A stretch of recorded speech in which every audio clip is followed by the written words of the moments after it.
on roaming. And when you look at the early game, both teams actually did well in the early game, but it was IWC, they did it off of individual solo kills in lane, and LCS did it off of roaming around and just ganking middle and having this team play where it was just super chaotic. Yeah, very, very big stylistic mismatch.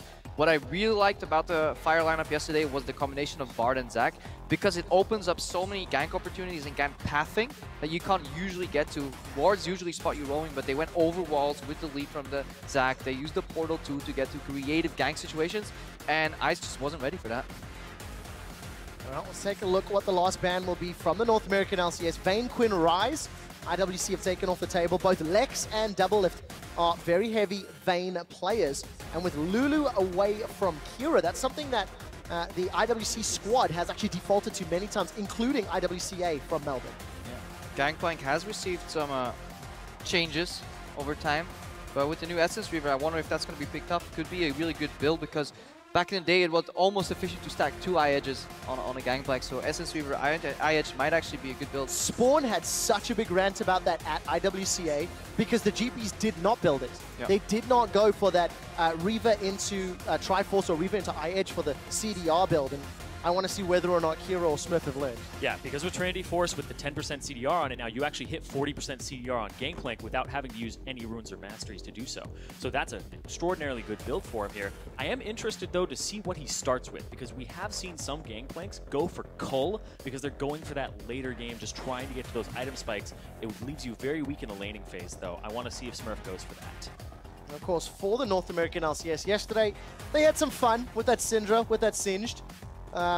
Didn't really work out, but a little bit more tryhard. Meteos on that Kindred, it was actually banned away yesterday, and of course Dyrus with the giant rock up top. Malphite's doing incredibly well in this meta. Yeah, go ahead. I definitely think everybody's going to start taking these regional matchups more seriously, NA included, because yesterday it looked like they were doing some fan service with favorite champions, but this looks like immediately power picks right out of the gate for them. And I just like the combination. You go for a very heavy tanked up, especially one-dimensional armor champions, just like the Malphite, like the Rams, like you touched on yesterday, are just fit so well because we don't see that much armor stacking really going on. Lost Whispers being pushed back. We talked about that a little bit on the analyst test yesterday. And because you invest in such a really big tank, you can actually open up more damage in the jungle role with the Kindred. And then stylistically too, Malphite goes in, you protect your backline with the Kindred ulti. So many combinations already with just 2 picks. Yeah, and I like the fact you're bringing up there. You have the tank in the top lane, and you have your primary hard engage there as well, so that frees up jungle picks, so you can have that AD carry. I remember being very concerned when people were like, Kindred's a jungler. It's like, where's your engage going to come from? And Malphite back in the meta definitely helps that out. So let's see what NA do to round out their team comp. For IWC and the CIS squad, this is a departure from their standard. I was talking to Stress about the CIS team and their style from IWCA, and they tended to focus a lot of the resources around buffing Lex and trying to get him to carry. This time around, it's going to be reliant on the other members of the team to set up picks. Yeah, if NA plays a similar style as yesterday, that may be troublesome in the early game, because if your cornerstone of your composition is the AD carry, but nobody actually deals with him, they roam and kill everybody else on the map, then it kind of, that support system just falls down, and eventually you'll just kill the AD carry anyway. So I want to see more skirmishes. I like that they picked Thresh combination with a lot of options in terms of roaming and ganking, and they will need to bring the fire because yeah, NA just roamed so well yesterday, so you need to find a way to shut that down. I do find it very interesting. You like the picks of these pick champions of Elise and Thresh.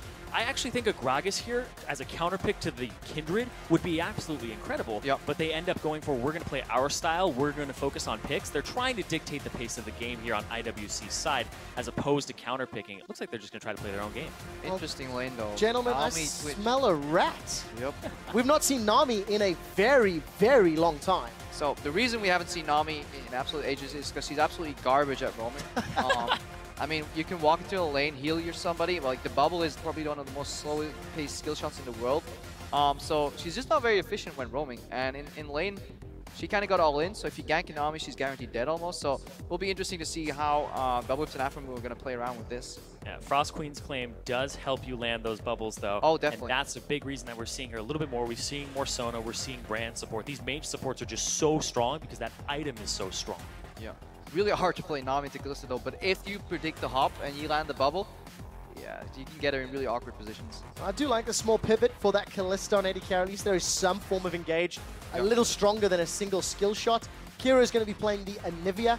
Bird is the word took off in the IWC playoff brackets. But again, slow scaling. It's a bit of a mixed match here for the CIS team. Problem with Anivia is that she's really good at kiting, but you don't want to kite at Twitch because the range exceeds the kiting potential. You have hard engage against Anivia, which is malfighting into Anivia unless she has her flash ready is actually really good. So I don't think thematically the pick really works out, even with the composition that Ice is running. Maybe you're just sticking to the team, Ice, get a crossbird. It does end up having a lot of scaling across this composition, minus the Elise and the Callista. Yep. Their solo lanes have a lot of room to grow, but it also has amazing zone control. This entire composition, you can set up zones, you have a lot of knock-up in CC to actually have a team fight. This is a counter-engage composition, though. You most likely will not be going into them unless you get a good hook or a pick. Yeah, the way to play it is literally just wall off the backline as Malphite goes in. But even then, I think Twitch can usually outrange that. Bjergsen on Fizz can get over that, throw his Orca over at least to buy himself some time. Tidal Wave, again, against slow-moving champions like Anivia, Tidal Wave is really solid from Nami. So, yeah, options on both team sides. Just need to see how they play the early game. There's like room to outplay if you're a Fire or North American supporter. Very little wave clear though on the side of Fire. If they do get behind, Fizz doesn't play very well from behind. Kindred has a tiny bit, Twitch with ulti, but like if you're getting siege upon by the Anivia, like Anivia Q, Thresh, Hook, Elise Cocoon, zoning ultimate, zoning barrels, definitely siege advantage in terms of Ice. Yeah, this seems like NA, Fire. They want to play basically how they played yesterday. Roam around the map, just have these skirmishes, free up Bjergsen on Fizz, and just go everywhere. But Ice is doing exactly the opposite. They drafted for late game. They lost in the late game yesterday. Now they're trying to shore up that weakness and see that they have some power there. Well, yesterday we did see the IWC squad pick up some solo kills. And take a look at the team comps on your screen. Who do you think is going to pick up those 100 points? Hashtag Ice win or hashtag Fire win. Kobe and Deficio, I hope you're listening. That is how you deliver a hashtag line. I mean, it's easy if it's on the screen. You can read, so. Trevor. Congratulations. I can read, but Deficio unfortunately cannot. We will have to teach him to read English, not Danish. But that is a task for another day. We're loading up onto the Rift. It is Ice taking on Fire, CIS taking on NA. Oh man, the Kindred mark coming off on Kira immediately, right into the death note there for him. Meteos. I want to see how he plays this Kindred out, because Kindred has so much early pressure. You hit level 2, you can jump around a ton. You hit level 3, you can pretty much gank and skirmish anybody in the game extraordinarily well, including Elise. You have a lot of ways to dodge the Cocoon and a lot of ways to outplay her and deal with spiraling simultaneously. Interesting mid lane matchup here, as we see a bit of a face check. Afram was hiding. He doesn't want to skill bubble early, so he's just going to double stun from. Yep. It's the mark. Great Anivia player, lets you go through, double proc. But the difference here is that Bjergsen is running a Corruption Potion. So he wants very well timed harass. And it can work. In this matchup, it's most beneficial for the Anivia to hold the Q. Because if you launch it, Fizz can always counter-engage by getting up on the pole and then slide down, just harass you. So you really want to kind of wait for that to happen and then re-engage with the Q, put him in a stun, wall him off technically, use your minions to your advantage. I'm going to keep my eyes on Smurf. Running that Grasp of the Undying Gangplank up in the top lane. Play for the sustain, keep himself healthy and farming away. Meteos will try to get into that lane to counter gank or deal with Tamashka. And at least there's going to be a lot of options available to him because there's hard CC and tons of damage in every lane. And the way this early game seems to be playing out is that Doublelift and Afram were being team players, leeching for Meteos. While Lex and Dimonko, they're saying, well, we just want XP for lane, so they're doing the Krugs. They will have an XP advantage. Mind you, it's not as large as it used to be. Because of the way the jungle has changed, that you now get bonus experience from the jungle items, so the base experience on these camps has been lowered. Yeah, they're still going to pick up a lot of experience, though. They didn't miss a single creep here. If they can catch that EXP, they'll actually get a level advantage if they walk up and just get it here. Good trading from Doublelift, though. The hook needs to come out here. So damage. The break comes down. Summoner heals are used. That's a flash away from Doublelift. First blood secured by Aframu. Doublelift will follow. Supportal combat. Yeto is going to be so happy. Dimonko is going to flay Afro away. Watch out. For more. The death sentence does not find the fishy business, and the emblem flies up for Fire. God, just Dimonko he didn't prop the W passive from the Callista early enough, and then later on he just didn't realize that Afro was standing in 6 creeps. Here's exactly what we were talking about. If you use an offensive Q, Bjergsen will jump over, but gotta go back to that trade. Dimonko, he could have obliterated Afro because he was stuck in minions. When 6 range creeps are helping you, just whack away on the enemy support, just fight it out, duke it out. Not this time. Yeah, And Lex doesn't even use his flash in there as well. This seemed like a trade that you could have gotten away with rather easily. They both dedicated to it, and they got the counter kills, but still. Well, Meteor's lingering. Double buffs up. Bjergsen got that ignite, but they need to get through Kira and his egg. Damashki is relatively nearby. Let's see for the engage. Bjergsen is going to hop and skip over the stun. Flash for flash as Meteors comes in. Kira's been egg. Flash over from Damashki. He connects with a cocoon, but it will not matter. Get him too. A turret shot takes down Meteors. Double kill for Team Fire. And Bjergsen and Meteors walk out alive. You have to know the damage output of the Kindred early game. It is so high. The Qs, the auto attacks, they're woven in, and you can't really see them all hit at the same time. It is a gigantic burst. I mean, Bjergsen played that pretty well. He was acting stupid. Like, he kept eating auto attacks over and over and over until Kira was like, I can kill this guy, I can kill Bjergsen, I kill Faker, I can kill Bjergsen too, but no. Again, you know, use Q first, Bjergsen, title tricks, and just jumps over, then Meteos comes in. Pretty simple gank overall, and yeah, if it was 1v1, maybe Kira, but right now we're playing 2v1. And this is scary for IWC. They picked up some kills in lane yesterday by surprising maybe the LCK squad. North America not falling prey. They've already got themselves 1,000 gold advantage and sitting pretty. But double FCS is hurting in this bottom lane. Exactly. They've been able to zone him off of this. And as Twitch, it's actually a very big problem because you need to be able to keep ahead of the curve as Twitch because the whole point of it is to have those mid-game spikes. Now the problem is actually that way back to level 1. Hang on, we see an exchange here. Again, Bjergsen hasn't E'd yet, so he's waiting with that E every time to cancel out the Anivia Q. The problem in the bot lane is, yes, they traded kills evenly and Double got first spot, but the wave was pushing towards IWC from that level 1, and the experience advantage was still on the IWC lineup. Bjergsen now in with some zone, has a double buffs available, so he's playing stronger. But in that bot lane, Doublelift had to concede a lot of CS because the lane was technically frozen there by Demonko by the time Lex got back, so still a pretty tough bot lane for the NA squad. Doing a little bit to pull themselves back up. Aframu's heals, as well as that wind speakers, will at least help out somewhat. But Meteos is in a good position. Think about a dive. Bjergsen's getting close to Chum the Waters. There's a big level disparity between him and Kira as well, thanks to that kill much earlier on. And if you have egg, you can actually play a little different against Fizz with Chum the Waters, but if you're sitting on no egg, then your entire playstyle changes because Bjergsen can die on their tower if he tries to take down Anivia plus egg, but Bjergsen can just immediately swoop in and get out alive. So Kira under a lot of pressure here, even though Meteos is spotted. This is actually pretty interesting for Meteos. He went straight for the Caulfield's Warhammer instead of getting more EXP from having the jungle items, and that just as immediately he's looking to kill people in the jungle. He's looking to roam around. He's already marked the least, so Damashka's like, oh, he's looking for me. So this is just clearly indicative of what Meteos wants to do. He's telegraphing what he's trying to accomplish here. So you can actually just skirt around that by continuing to farm opposite side of the jungle and not have to deal with him at all. And that's exactly what Aframu said in the pre-game interview, that it was dealing with Meteos and giving him some pointers that was going to help them out today. So some props to Meteos, 101.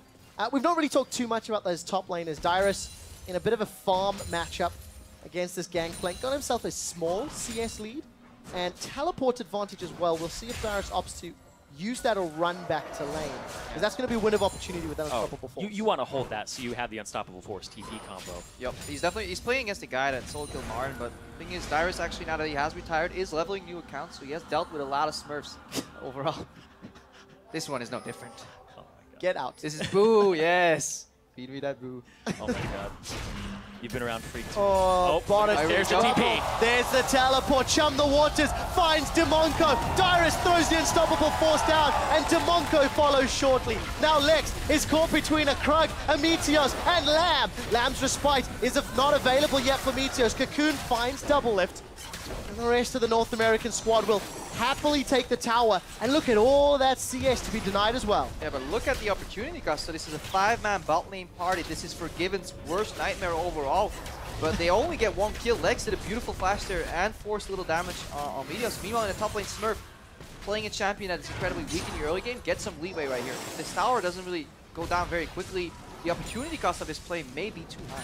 It's quite interesting how Bjergsen got there without Kira doing anything about it. Because what happened was he shoved the middle wave up, Kira had to deal with it, and then there's a pink ward in that side right river bush, and then there's a pink ward behind their red. So he went all the way down there not being spotted. Ooh. And this is the way you play the matchup. Hang on, Demonko gets caught. Let's find out. Ooh. Bubble throws him up in the air. There's a little bit of support from Damashki. The Lantern's available. Tidal Wave will not find a target, and Demonko needs to flash away, but he stays alive. You were talking about the Anivia Fizz matchup. Yeah, I keep getting to this point. Yeah, every time I start talking about that matchup, some action happens. You guys be boring, please. Nah, he uses the ultimate, doesn't throw the E. He basically fakes out Bjergsen. That Bjergsen tries to dodge the potential E that's coming in with Playful Trickster. Then you instantly Q when he lands, because you can telegraph that. Bjergsen, once the landing animation starts, he can't change direction unless he flashes. Double damage from a stun into an E, and then Bjergsen last that rate heavily. Yeah, it's an interesting matchup pre-6 when she doesn't have the ultimate on Anivia's side, because it's then whoever uses an ability first, whether you use Q or Fizz uses E. But then after 6, you can keep baiting that out and keep faking him out with the E. I think that's actually a great shift in this matchup here, because then the execution goes on to Fizz, and that's where the burden ends up going. Especially since he doesn't have the same type of scaling that Kira does on that Anivia. Well, luckily for Bjergsen, he's keeping even in CS, got himself a kill, some assists, so, you know, the risk of being falling behind in lane, not really a problem. But Kira is invested for this late game. Already picked up that tier, starting to stack that. Yeah, instead of Catalyst, that's a risky approach. If the jungler shows up at any time, you're probably going to die and lose your egg. Many Anivias seem to be starting Catalyst. Yeah, Rod got buffed as well, just flat 20 AP when you first buy it. So I mean, it's, you still want both, but a lot of people prefer to go Catalyst, tier, finish Rod, and then move on to building it. Just because of the amount of times if you get it early, you level up so often. That profit pays so many dividends overall. But if all you're doing is wave clearing, tier is the more efficient to build. But it's a very greedy approach. See if Meteos goes for the punish there. It just looks like Meteos is trying to control the jungle at this point. Went over to the other blue. And now he's going to hand this one off to Bjergsen and see if he can get leg up in that matchup. But the few times Meteos has shown and has resulted in some kills and some presence. So, you know, good early game impact on this Kindred. But now, all of a sudden, there's a window of opportunity for the CIS region. Teleport is available for Smurf. He's been sitting on quite a lot of gold, in fact. Just spent it on that Phage and the Greaves. And Smurf is going to TP up. So any possibility is going to be reliant on that Cannon Barrage. Nothing else. Well, let's see what CIS can do. Still 1,000 gold down. Tempo is slowed down, but all of the ultimates are available for North America. Some Playful Tricksters to dodge the damage and walks out of the set. Yeah, so top lane right now is a no gank zone. Mid is playing very far back, especially doesn't want to go aggro because of the counter engage potential with that tier build. So all the action is going to be on bottom. That's why we saw the Elise Pink Ward and now sneaking in. But Doublelift and Afrin were playing with enough respect. So right now, that's why NA is doing the counter play. They're roaming 3-man top. Just a normal gank's not enough. But the conversion here leaves the top part of the map completely exposed. Smurf is going to use the Cannon Barrage to try and clear out the wave. Chum the Waters will hold him in place. Styrus flashes to stay alive. Bubble throws up Lex into the air. Demonko gets pulled in by the Fate's Call, and he lobs back forward onto Doublelift. Rat-a-tat-tat, the rat will go splat. Demoshke finds the cocoon. Doublelift is being tagged up. A Ren will secure a kill. IWC in a 3v2. They find themselves at least one. Goes back in. He gets one back onto the spider. Now Lex will not have enough auto attacks to kill Afro. Afro gets out alive. Dyrus is running them down. He needs a seismic shard. It's not enough to kill Lex. Lex will use the Pierce to get out, and he manages to stay alive. If he can keep him around here, though, Bjergsen is running down here. He could be able to dive him because tier 2 turrets don't give you a shield anymore either. Let's find out. Bjergsen does not have Chum. He does have Flash, and he may not commit for this one. Does back out, and Lex and Demonko. Whew, that was close. It hurts though. Oh yeah. That was a really poorly executed fight. The critical support in me is dying. There were so many misplays. Doublelift and Afro played it well though overall. They kind of got baited in by the amount of like misplays on the IWC side. Like these guys, what are they doing? We can take them. Then Elise showed up. Really good aggressive flash from Afro though. He still survived because if you don't execute with the Rend, obviously, you can't put any more new stacks until the ability comes off cooldown, and that's what happened there. He wasn't getting any Rend stacks on him. Also due to Q from the Kalista, so good play by Afro move. Room for improvement on Lex and Demonko's side. Solid 6.5 out of 10. Yep. Is that fair? Fair enough. So take a look at Smurf. He's now earned himself a CS advantage thanks to Dyrus leaving lane. I think it's going to be enough for Smurf to finish off that Triforce. We'll see if he decides to go for the Essence Reaver. Something that we would maybe like to see. Really synergizes with the whole GP kits. It just sounds so strong. Like what do you get? You get AD, you get CDR. The more crit you get, the more CDR you get overall. So it sounds like a great item for him, but might still want to go IE second and then buff it all up with the Reaver third. Maybe you need some more defense. I don't really play Gangplank that often. I'm not that guy. He's tough. He's tough. Every time I play him, it's like, hold up here! Barrels everywhere! And I totally suck at it. But Wow. because they got that bot lane turret, it freed up Afro Moon, it frees up Double Lift to make all of these plays around the map. And because it's a Twitch, this puts a lot of pressure on a lot of members of the team. Exactly. Yesterday's NA strength was the roaming, and Double Lift is actually going to do that. He is 0-2 and 3, has the BF and the Zeal right now, getting behind Kira. Kira's all spelled on cooldown. This opens up for Double Lift. Tidal Wave will not knock him out, but Expunge will hit a lot. Knocked away from Kira. Correct! That is your 1v1 champion from IWCA, picking up the kill on Double Lift. That's actually such an interesting mechanic because normally you can't flash auto attacks. Once the projectile launches and is locked onto you, it will follow you after flash. But the way Twitch gets changed, we see Smurf duke it out with Meteos here. Oh, Smurf popped that barrel a little too early. Meteos, Don Severos, he goes forward. There's a 2-level deficit. Lamb's Respite will keep him alive. He's going to get the heal and should Q out. Whoa! Meteos with the swagger. That's knowing the limitations of Kindred. You can tell that Meteos has cheesed a couple people with his champion. Gotta wait, gotta be patient. Well, 3-0-1 and his job. Double Lift, he's back for round 2. If at first you don't succeed. Try again. Opts against it this time round. They did end up losing their bot lane turret, though. We have to take another look at that. Yeah. That was beautiful. All spells go down, which means it opened up for an opportunity. Afro misses the tidal wave, and here right here. This flash, this projectile usually... Okay, the next one. I lied. Yeah, the observers told me. Because Twitch's ultimate doesn't make it to a targeted projectile, it just goes in a line, kind of, because it wants to hit multiple people. That's when you can actually start flashing it. I never even realized in that extent that you could really use it for an outplay potential, because he did need the time to get that RE combination off. He didn't do it early enough. If the projectile trailed, he would have just gotten egged and Double would have survived and likely killed Kira. So, really smart play. Yeah, I thought he was going to survive and kill him while he's in the egg, but that flying E there and just that one tick of the R, the chill, just barely being on it long enough for that. If only it was, hang on. That's a lot of damage. Back in the day, whenever you typed in chat when you were in egg form, it was Eggnivia. So it actually would have been Eggnivia has slain Double Lift. Well, would have been that way. Trinity Force completed there for Smurf. IWC, they've slowed the tempo down somewhat, but they're still hemorrhaging gold, they're still hemorrhaging control, because the NA squad is almost completely unlocked and roaming. Look at some of your first items. Double Lift, in fact, picking up the Hurricane first. Spam out that poison, it multi-contaminates down. Cannon Barrage helping out, or rather hindering, the NA squad, so that will at least stop the Rift Herald for now. Yeah, Double Lift is basically building as if he was picked Ballista here. Yep. He's pretty much going to try to do the same thing with Contaminate, get the Contaminate stacks on people and then try to pop them. But it doesn't reset and it doesn't do the same type of mechanic. I actually, not a huge fan of that buy on Twitch, because Twitch just has such a huge mid-game power spike. If you get the Yumas, it's in such a good spot now, too. Yeah. Still trying to figure out the late game. If he pops the ulti and then he has the AoE bolts, how that exactly works together. Now that Twitch can crit as well. That's the difference with Runans. Now the bolts can crit, so late game Twitch can actually get really disgusting. It's funny because the bolts can crit, but we cut the damage in half of the bolts. So if they crit, they go back to normal damage values. Still worth. Yeah. It does give them a little bit of wave clear if he walks into the wave, at least, so... We'll see if NA ever forced to be in that position. Monko put a box down. Afro Moose flashes out, so assume a death sentence connected. Kira's now in trouble, will not have his egg available to him.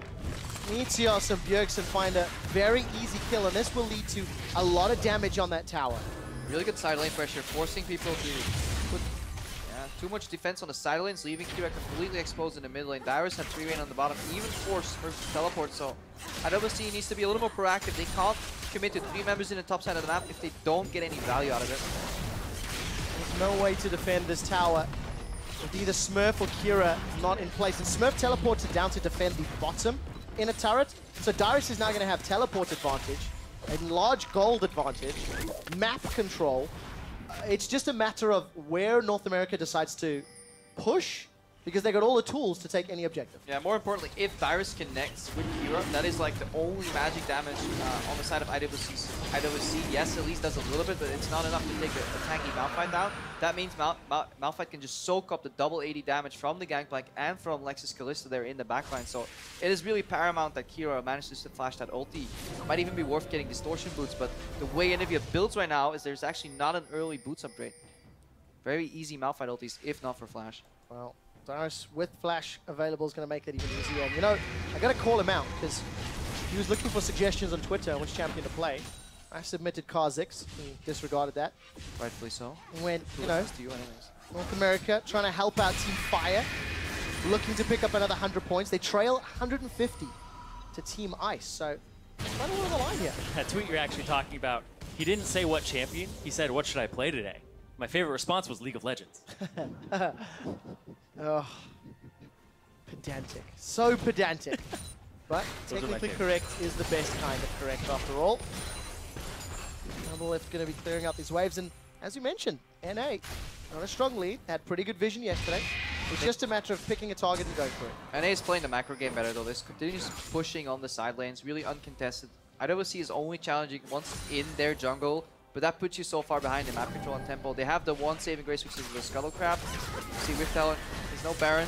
Easily take that in vision. See who's going to pick this up. Cannon Barrage again to be thrown down. And, well, CIS team is nearby, so that should, at the very least, mean it's not going to be secured until the Herald swaps out for Baron. Yeah. But Dyrus back to the bottom lane, no teleport, no global ultimate, so he's going to put some pressure, and then we can see again how NA is going to use that pressure on other sides of the map. Right now you'll see very passive posturing, top left, or in the mid lane right here. Trying to get some vision in, it can get punished because it is 5v4 on the map on that side, so Meteos has to chill a little bit. A lot of damage when Smurf is able to connect with those barrels. Comes up with BF sword and those two long swords, so continuing to stack up. I think if given enough time, CIS may be able to thwart the wave pressure, but the problem is, again, teleport advantage for Dyrus. He's just going to keep split pushing. Yeah. Bjergsen is coming to help. I think this tower may even fall in this next wave. Let's see if they decide to commit for it. Now it's just counting dots. Okay, this one gives them an engaged top, though. Double Lift is caught. Demonko pulls him back. Lamb's Respite will keep Double Lift alive. Even going to be enough time for him to heal. Kira's down in the bottom lane, and Smurf is finally moving top, but it's just smoke and mirrors. Back and forth, back and forth. The difference here is that NA is playing proactive and IWC is playing reactive. The second NA team realizes that there's more people that they can deal with in the bottom lane, they go back off, they play passive, and they go aggressive on the other side of the map right here. That's the complete opposite from IWC. They see players, they're like, oh, let's fight him, and they end up in numbers disadvantage continuously. And they need to do this, though, because when you're up against an Anivia, she's just going to wave clear instantaneously, and the lack of wave clear on this NA squad means you have to make plays just like this. They see them, though. Tiny bit. Cannon Barrage will only be up in a few seconds here. Baron is taking a very, very long time. 4,500 hit points. North America have once again been thwarted from the giant purple beast. This time around, it's Baron that's interrupted, not Herald. Yeah, this leaves a big window here because IWC is grouped where their strength is strong. Remember, in Champs League, we were talking about how good they were at sieging right now. Baron isn't taken. That's the opportunity cost of a failed Baron attempt. Mid lane is open. There's no side lane pressure anymore. Everybody has to base router, and suddenly all the map pressure that NA was building up suddenly is lost. IWC going to need a few more of those mistakes from NA if they want to claw back this deficit they find themselves in. Still 4,000 gold. But they're growing in power. That rod is almost fully stacked for Kira. BF sword and recurve bow for Lex. He's getting closer towards what I assume is going to be that Hurricane next. I am not a big fan of what Bjergsen's been doing with his trinket. It's not a red trinket yet, and he keeps sitting in these brushes trying to get picks on people, and he has no way to sweep it. So this just keeps stunting him from actually picking people off. And he's trying to flank them and do these things. You need to get that trinket. You need to swap that out. Yeah, or just get more pink wards. Pink wards so valuable in this match. 75 gold for a ward that probably nobody will find anyways because they're too lazy to look in the brush where they're walking through. And it removes vision. It's cheap. Everybody buy a pink ward, maybe two. You'll win games. Trust the support to deliver that message. Brought to you by Allstar. Brought to you by Supports Incorporated. We value your vision. I do want to talk a little bit about jungling here, because Meteos has had actually a really good tournament so far. In the previous game, his Zac was really, really good. Yep. And in this game, his Kindred... How did that end up for you? We don't talk about Yeah. it. It's too soon. Too soon. Give us... It was all fine until the accident happened. Yep. Yep. Which we can blame on Double F, right? It's not Yes. Zac's fault, so. Well, they didn't have a leader. They have no coach. Dash Exactly. is slacking. But Meteos, his stacks, he's only got 3 right now. He hasn't been able to actually go into these jungle camps and actually pick them up and get all of these stacks. So Meteos has been trying to kill people and get pressure, but that's started to slow down. But once you get to this point as Kindred, where you've pushed in those outer turrets, you should be getting these stacks so that you can do a quick Baron. And he only has 3 still. Yeah, let's see if we can get a few more. Because CIS are starting to group up. Everybody has every spell available, with the exception of 1 summoner on the side of NA. But look at the grouping. Dyrus up top with teleport. The rest of NA immediately see an opportunity. Peel for the middle lane. Unstoppable force onto Lex. Chum the Waters finds him as well. And that bunny rabbit is happy. Double bubble will lock up Dimashkir and Demonko. And Meteos will throw some autos onto that inner turret. Bjergsen goes golden after dashing through a minion. It's going to flash as well. Better safe than sorry. There's no unstoppable force available, but there is a tidal wave. A double barrel chain. Demonko's going in, but there's no support. The tower falls as Lamb's Respite keeps everybody alive. Demonko flashes out. I don't think the poison will kill him, but North America have got themselves some kills, have got themselves a tower, and will peel away safely. Meteos want that stack. There he goes. 4 stacks for Meteos. Only they brought a pink ward, man. Would have killed Double F. Just saying. And that was actually a really good engage from Dyrus, because generally Dyrus Malphite ultis are really easily flashed, especially on 8 ping, but if you don't expect that he's actually going to go for the play, it really didn't look like there was any opportunity to actually get that into a kill, but good synergy there from Dyrus and Bjergsen, just saying go, immediately evaporating opposition there. Lift using the stealth to his advantage, playing a living ward and decides against it. So Dragon number 1 will at least be a small solace, and for IWCA, they've got themselves an Essence Reaver on Smurf. I actually talked about this yesterday, how in Melbourne, the teams went for 5 of those blue trinkets. They've done it again, Cyrene. This vision is actually quite strange, because it's permanent. You can put as many of them out as possible. They just stay forever. The only problem is your only wards are your Sight Stone, and then you have the Warding Smite, but you have no way to remove the enemy wards from their Sight Stone. It's a good approach if you're behind. Hang on. Oh, Smurf is going to get knocked up. Bjergsen, wow, that's just so much damage. And Smurf maybe way in enemy territory. I mean, you got no vision. Doesn't matter if like you have the wards, you still gotta watch your minimap. Yeah. He saw them coming. But yeah, overall, those 5 blue trinkets, it works if you're playing. It's a very heavy pick composition that tries to wait in bushes. You just have the safety check. You don't really want to get close enough to ward that, because generally right now warding range gets you killed. And if all you want to do is deny Baron baits, it's impossible to bait Baron against this. You can rush it, but you can't simply just bait it, because all the phase checks will get denied. So in that sense, it does make sense, but I would like to see it improved or upgraded Sight Stone at least. Oh, Double Lift. Kira has found Double Lift, but it will not be able to kill him. The heal of the QSS came out. Kira's been egged. He will get dropped shortly. Demonko uses the Fate's Call, knocks up a few members of North America, but for little effect. Bjergsen. The auto attacks come down, and Double Lift finds one more. Bjergsen, playful tricksters out, and Smurf not even able to pick that one up. North America have got 4. Chains the barrels together for Smurf. It will slow down the push, but little less than that. Tower down, inhibitor next to North America. They have a numbers advantage. There is another line of minions, safeties to back away, bravados to go for the Nexus. And more importantly, Korea only managed to get killed by IWC 4 times, NA only 3 times so far. So simple math dictates NA greater than KR. I'll trust your professional opinion on that one, but here's the team fight. Big ward. Look at the beauty that brings to you. But then 4v5, they had the right concept, just didn't nail the execution. That was a beautiful pink ward, beautiful engage. Do it with 5 people, and I'm a fan. Overall, instant reaction from Team Fire. They knew they could win the fight, so they just plowed on through. And then Bjergsen, whoop. Yeah, you're lacking Smurf at that point, but speaking of lacking somebody. Lex, whoop. Gets popped. Yep. Still 3 times. That's the one thing to lose. Still 3 times, okay.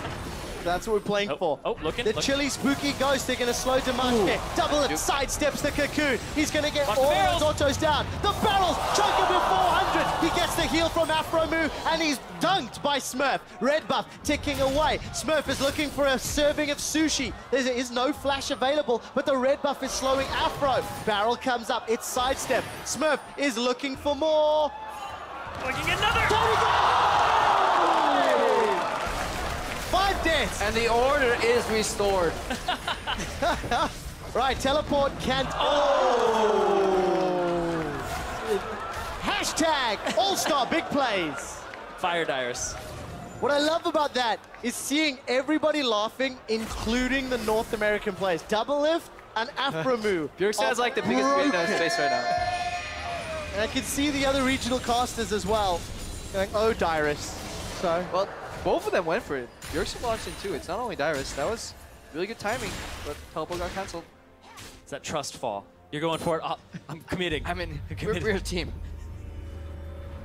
so North America just have to close this one out. They do have themselves an inhibitor down in the bottom lane. A monumental lead. And it's just a matter of sieging up. To be fair, they do need to deal with the Anivia wave clear. And the Gangplank wave clear. But they've got tools to do so. You have to be a little careful, though, because these 4 members that are on the top side of the map away from Bjergsen can do this Baron really quickly. Meteos now has 7 stacks of his passive. That's 8.75% of current health. It is capped against monsters in some way, shape, or form, but it's so fast. TLDR, it hurts. Yes. Let's see, Dimashkin now in a little bit of trouble. We'll have the support of Dimonko and the Lantern. And Bjergsen's making his way up. Fate's Call has been primed. Kira, he's left on the wrong side of the river. Meteos is in trouble. Lamb's Respite will delay the proceedings and nobody can go down. Lex gets out of the Lamb's Respite and gets dropped. Meteos follows shortly thereafter, and they are just trading. This will be cleaning house for North America. Smurf, the last man remaining. He's going to at least pop a barrel onto Bjergsen. Prep another one, and there's He might be able to no get both follow. if he plays this perfectly. Oh, I doubt that. Let's see what Smurf can do. Continuing to run. Bjergsen. Turn up. Dun-dum. Dun-dum. They're just playing with them. You're not supposed to. Oh, no!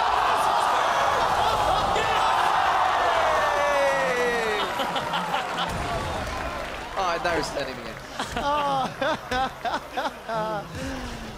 Well done, Smurf. Oh, they want more. Them barrel mechanics. North America peeling their way to the middle lane. Gonna try and knock down another tower. And the spooky Afromu ghosts will at least interrupt and disrupt Dimashkin and Dimonko. But again, NA, they're not backing away. Chum the Waters is up for Bjergsen. Yeah, but that fight though, that was really nice. There were a couple nice outplays there. Really good spacing as we wait for the pick. Hopefully nobody faced Sex so we can finish the story. Kira had a really good wall there, keeping the enemies at bay there, but Bjergsen played that beautifully. Waited for the E from Kira to start traveling before his Zhonya, so they wasted a lot of cooldowns. Overall, NA won that fight, I believe, like 3 against 5, so solid play there. I think they know. Shh. They were waiting for If you wait long enough, people generally tend to, like League players, suffer from some amnesia. Even though they saw you enter the brush, they never saw you leave. They'll still face check you eventually. Let's see. They're not a Baron. They're not a Dragon. Where can they be? Ah, the minigame's over now.